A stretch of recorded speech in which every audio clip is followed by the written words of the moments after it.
Garzón, asambleísta por la Revolución Ciudadana, integrante de la Comisión del Régimen Económico. Bienvenido a Contacto Directo. Muy buenos días, Stephanie, un saludo para todos los que nos están mirando y permíteme mandar un abrazo solidario para Paola Pavón, Virgilio Hernández, Cristian González y Jofre Poma, injustamente detenidos en este momento. Buenos días también. Las reformas electorales o con las reformas electorales ya aprobadas por la Asamblea, el gobierno está buscando conseguir esos 620 millones de dólares en ingresos para el 2020. De los 128 legisladores que estuvieron presentes, 83 votaron a favor, 8 en contra, hubo 37 abstenciones. Su bancada estuvo dividida, unos se abstuvieron, otros también en contra. ¿Qué fue lo que pesó en su votación? Bueno, pesó el hecho de que nosotros, pese a que hemos tenido una actitud constructiva, positiva, donde hemos buscado tener alternativas, el texto no terminó de reflejar el espíritu que queríamos darle al proyecto de ley económico urgente enviado por el Ejecutivo.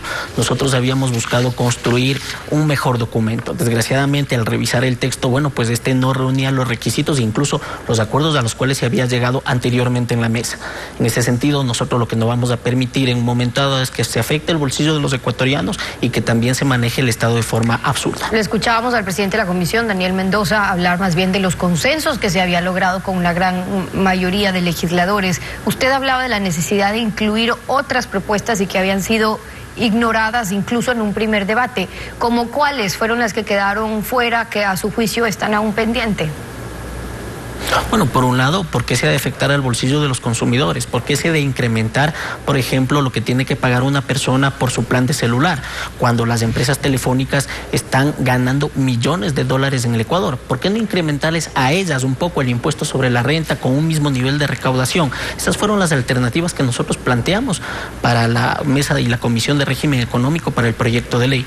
Asimismo, el incremento de un 4% de los ingresos brutos en la contribución que tenían que realizar los grandes grupos, especialmente los del último tramo, los que ganan más de 5 millones de dólares. Solo con eso se terminaba recaudando más o menos 1.000 millones de dólares. Es decir, prácticamente se duplicaba lo que termina generando todo el proyecto de ley. Ahora, el asambleísta Mendoza hablaba de esa contribución temporal a lo que usted se refiere con aquellas empresas, de los 600 millones que esperan recaudar, unos 400 millones aproximadamente vendría de ese rubro. Es decir, gran parte realmente está llegando de eso. Cuando usted dice se está afectando a los consumidores, ¿en qué más? Uno, usted se está refiriendo, me imagino, al impuesto en ese 10% al ICE, a los operadores de celular postpago. ¿En dónde más se le está tocando el bolsillo al consumidor entonces? Bueno, hacer el señalamiento, Stephanie, que lo primero que nosotros buscamos dentro del ámbito fiscal es que todo esto tenga un carácter progresivo, redistributivo y solidario. En ese sentido, bueno, pues lo que está aportando el tramo del 1% más rico para la contribución de este proyecto de ley es bajo, directamente prácticamente ni siquiera les afecta. Nosotros lo que estamos haciendo referencia es precisamente a este ámbito, porque mira, Stephanie, durante todo el proceso de desgobierno que hemos vivido, de falta de criterio económico, lo peor que le puede pasar a la economía es precisamente la incertidumbre. Al consumidor se le afecta también con el empleo, al consumidor se le afecta también con el hecho de que se pretendió en el proyecto de ley económico urgente que a la banca se le exonere un 3% de los intereses que se paga a su pretexto del emprendimiento. Ante eso nosotros hemos dicho no, se retiró, pero evidentemente también luego termina perjudicándose. Esa incertidumbre, digamos que costumbre, puede ser incluso heredada, porque recordemos que el anterior gobierno lo que menos había esa seguridad jurídica de que en 2 o 3 meses estaban cambiando nuevamente las reglas. Ahora ustedes están de acuerdo con que haya una seguridad, por lo menos, o dejar de lado esa incertidumbre. Pero entonces la propuesta, de lo que lo escucho, sería aumentar ese impuesto hoy temporal a esas mayores empresas, es decir, más recaudatorio, más impuestos, y en ese sentido no creerían que habría una afectación en la cadena en sí del empleo y la producción, o es que hay alguna otra propuesta aparte de mayor carga impositiva o más impuestos a ese mismo sector. Mire, Stephanie, cuando uno recibe un proyecto de ley, lo que está respondiendo es a un plan económico. Y en ese sentido, el gobierno nacional ha generado incertidumbre. Si mal o bien, el primer justificativo que nos dieran era el ámbito de recaudación, la falta de liquidez que tiene el gobierno nacional. Pero tú, cuando revisas el motivo producto de esa falta de liquidez, tienes elementos sustantivos como, por ejemplo, lo que pasó con la ley de fomento productivo. En la proforma presupuestaria que nos han enviado, claramente lo que tú estás mirando es que ha habido una caída caída del 6% con respecto a los ingresos tributarios. Y eso fue producto de la ley de fomento productivo y la de reducción del impuesto verde.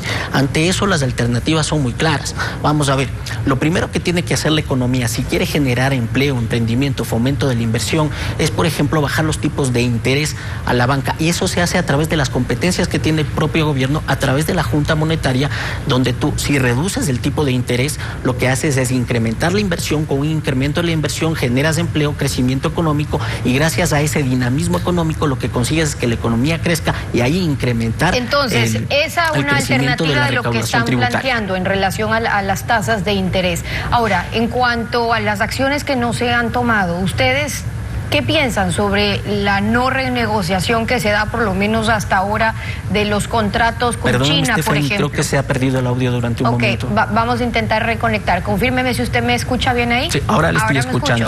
Le decía, ¿qué piensan ustedes, en cambio, sobre lo poco o nada que se ha hecho en cuanto a la renegociación de nuestra deuda o nuestras condiciones de venta de petróleo con China? Y digo esto porque ayer estaba aquí en contacto directo el exministro Santos y nos decía, bueno, pero ¿qué está pasando? Por cada barril en amortización que nosotros tenemos que pagar, resulta que tenemos que comprar 5 más. Tenemos comprometido el petróleo por cuánto más y además en qué condiciones. Ahora usted mismo acaba de escuchar al asambleísta Mendoza decir, bueno, ya estamos haciendo algo, el gobierno está haciendo algo, acaban de poner 20 millones de barriles en una venta spot, ok, tiene un premio, es bueno, 75 centavos, pero son 20 millones de 180 millones que el Ecuador tiene de exportación, es decir, poco o nada, pero evidencia cómo se comprometió nuestro petróleo y que cuando hoy faltan 3.000 millones de dólares por pagar, en realidad estemos endeudados y comprometidos con petróleo.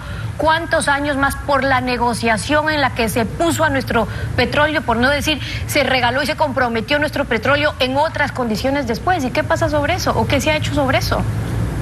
Bueno, Estefany, lo primero que tenemos que analizar es el ámbito de la deuda económica que está manejando en este momento el país. Recordarles que Lenín Moreno recibió el país con un ritmo de crecimiento del 3% de la economía, no el 0,5% que proyecta en la proforma o el menos 0,5% que proyecta el Fondo Monetario Internacional.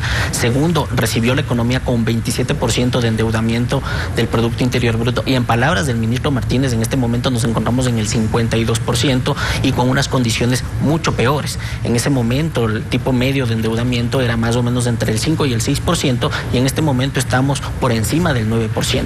Es decir, las condiciones de endeudamiento. Pero a su juicio hay que renegociar la deuda con China, mucho peor. ¿O está bien? Bueno, yo lo que creo es que se tiene que renegociar la totalidad de la deuda. Cuando tú analizas también la proforma presupuestaria, encuentras que más o menos en amortizaciones vamos a tener que pagar 4.000 millones. Bueno, pues esos 4.000 millones, el gobierno nacional tiene que hacer todas las gestiones para buscar unas mejores condiciones de financiamiento de esos 4.000 millones que tenemos que pagar el año que viene. Y ojo, estas condiciones tienen que ser a menor tipo de interés, mayor plazo, para permitir oxigenar la economía ecuatoriana. También recordarles a todos que se tiene que cumplir la Constitución de la República, es decir, todo el endeudamiento que se haya generado o en el que se mete en el Ecuador debe necesariamente ir a proyectos de inversión que dinamizan la economía.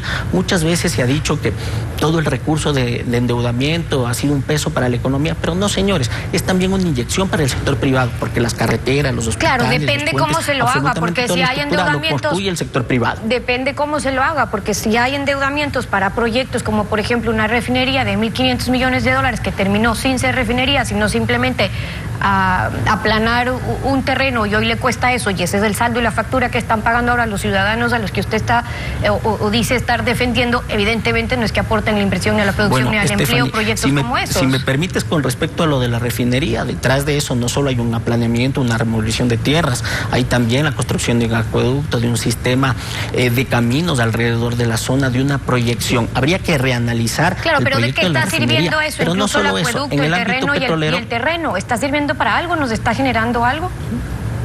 Bueno, permíteme, por favor, en el ámbito petrolero lo que habría que revisar es cuáles son los nuevos contratos que se han firmado. Recordarte, Estefany, que se cambió la modalidad de los contratos. Antes eran contratos de servicio donde lo que recaudaba el Ecuador era el 80% de las utilidades frente al 20% que se llevaba el sector privado, y en este momento lo que tenemos es otra modalidad de contratos, que son los contratos de explotación, donde estamos recaudando muchísimo menos, y producto de eso, cuando sube el precio del petróleo, no terminamos ganando las utilidades que antes ganábamos. Eso reduce claramente los ingresos vía petrolera que estamos teniendo en el Ecuador. También hay una cuestión en todo esto, permítame. Para terminar, ¿cómo no? Yo creo que se sigue equivocando la discusión en el Ecuador. La principal discusión y el principal talón de Aquiles que tiene la economía ecuatoriana es la balanza de pagos, la balanza comercial, es decir, la diferencia entre los dólares que salen y los dólares que entran en la economía.